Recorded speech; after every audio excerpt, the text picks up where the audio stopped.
got a self-directed 401k with one provider and you want to dump them because they're just awful and you want to move to somebody else, hopefully us, can you do that? Answer is yes.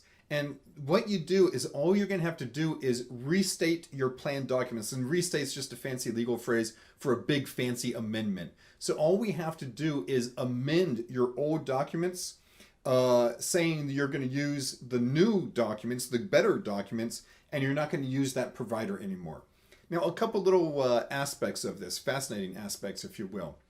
Number one, you don't really need to move the underlying assets. You don't need to retitle the assets of that 401k plan because at its most basic, a 401k is nothing more than a trust.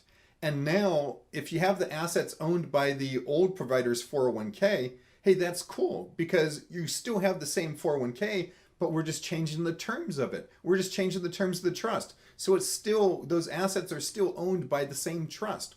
So if the provider gives you any guff about transferring or moving assets, they really can't because you're the head honcho, you're in charge of this thing. So now let's say the old provider wants to give you any guff about moving the assets from the old account into the new account. You're not doing that. You're not changing accounts. You've changed the document, the overall umbrella. Everything inside there can stay the same. So bottom line, if you have an old 401k plan that you're using and you want to transition to a better 401k, it's not a big deal. We don't need to do a rollover of assets. We don't need to transfer any assets. The assets are already in the name of the 401k. We're just changing the overall structure of the 401k. This gets a little bit confusing, but if you have any questions whatsoever, by all means, send us an email, give us a phone call. Thank you so much.